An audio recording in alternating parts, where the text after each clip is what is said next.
Matches. I need to answer a little bit. I think maybe things is giving him some good competition right now because Matches has definitely stepped up. As soon as we implemented a fine system, so if you're late, you have to pay a fine.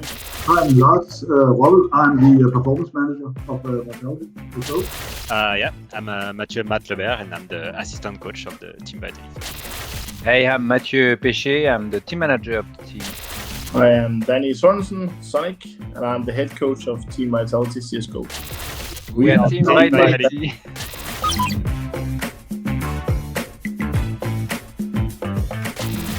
Well, I can start from my point of view. It's about having a shared goal, having a shared vision, having a shared dream, and I think that's important.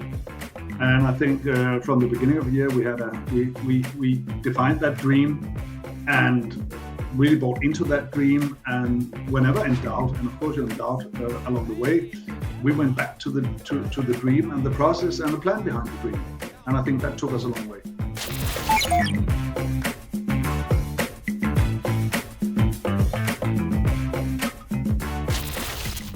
I think I can answer that. Obviously, I think there are several layers to it.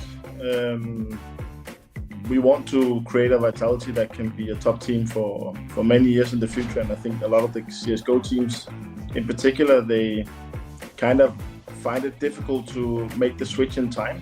They usually wait until they bump down the rankings or they start performing worse. And for me, I think it was time to look realistically on our squad. And then we had a good opportunity in one of the players who was very young. So it was, one of the main reasons was that we saw a potential in the future to have Vitality be one of the top teams. And consistency has always been a key point for us. So to build for the future, pretty much, was one of the key reasons for getting in Flames.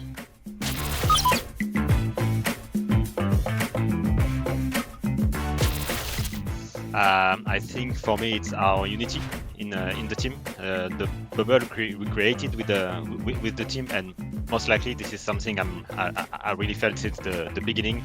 I think we found also like the perfect mix between every generation in the game. With Dan, obviously, Apex, the oldest, like he's here since the beginning of the game. You have also Magisk with all the Astralis background, and we have also Zaibu after, and the newcomer with Spinks and Char. And I think with our staff and that mix of players, I think we found for me, obviously, the perfect team.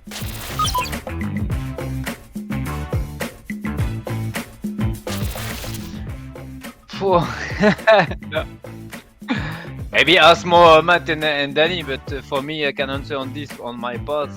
This is we still running on a tournament like the Pro League on CS:GO. So, and even when CS2 was released last year, I remember about the announcement. But we said since the beginning, we said that we just focus on CS:GO. The next major in Paris was on CS:GO. The big tournaments we focused on was on CS:GO. So the guys at the beginning didn't have that much hours on CS2, and now I think they plan to do a lot of hours on CS2. So maybe Matt and Danny can bump on it. I can add some comments to it. I think one of the things that we talked about meeting back after our break, we had a break here last week.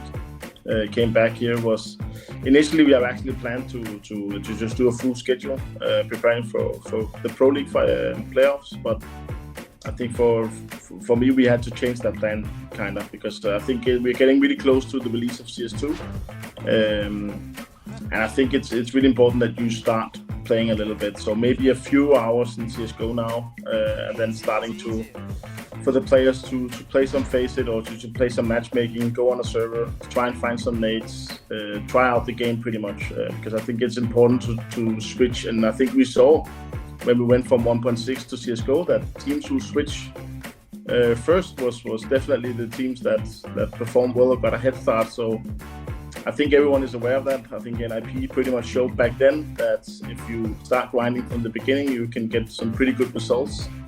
don't think that's going to happen again this time around, but I definitely think that starting now, playing a little bit here and there, and also because the games are somewhat similar, so it's not like you become worse in CSGO by playing CS2, but I definitely think it's good to get a good introduction to the game, figure out the new nades that you want to use, obviously figuring out the utility and also the gameplay, so that the transition becomes as smooth as possible.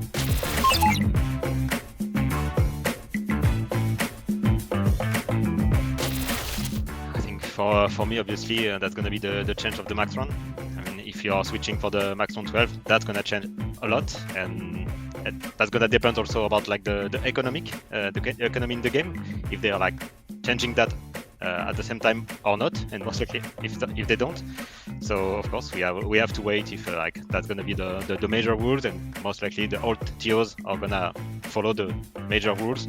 So I think that's gonna be the biggest change, because of course the smokes are different and what you can do with the HE behind, but I still think that of course the max rounds, that's gonna be the biggest change.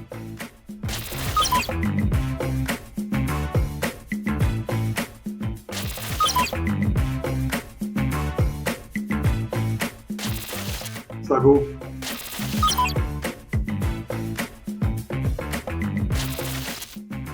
Apex.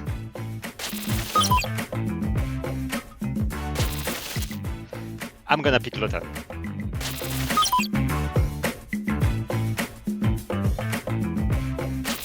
Matthieu. I need to answer a little bit. I think maybe Things is giving him some good competition right now, because Matthieu has definitely stepped up. As soon as we implemented a fine system, so if you're late you have to pay a fine, Matthieu has actually stepped up. But he's still number one on the leaderboard.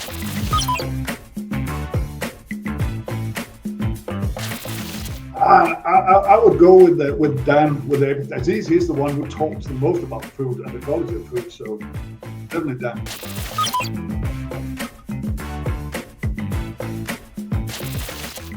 All of them, but top one can be Apex, I think.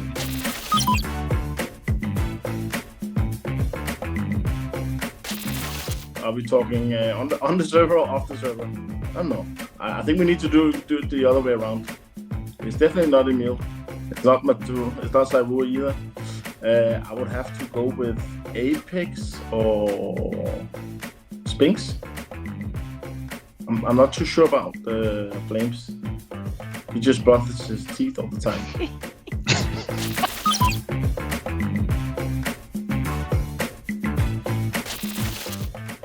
That must be Dan. That must be Dan. With all the watches and the wine.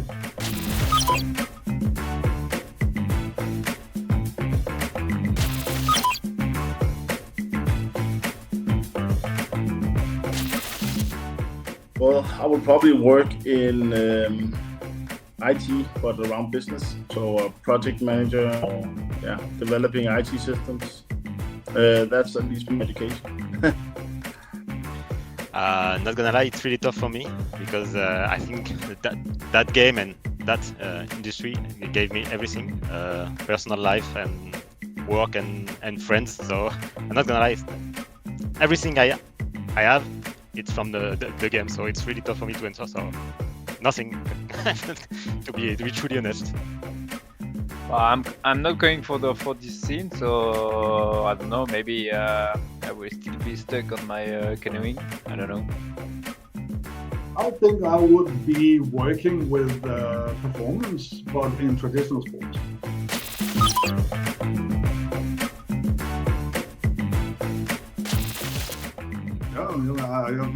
Me personally, no rituals or superstitions, but I'm very fond of structure. So if it's on game day, we have a very rigid structure that we follow, with empty the backpack and track and all that, and we don't like to deviate from that.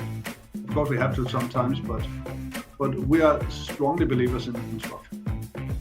Same as Lars. I mean, if we set up the schedule, we just need to follow the schedule and everything will be fine. Just on the finals, I like to wear the jersey of the team.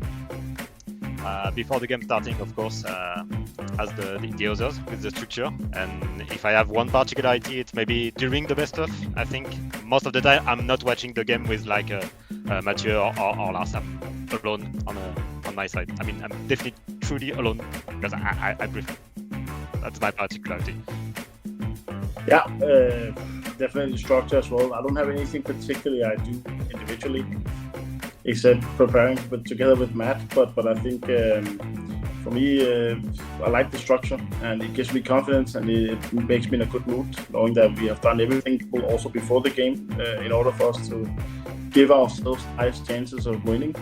But I think also bringing in a good mood, making sure that the guys are happy and enjoying themselves.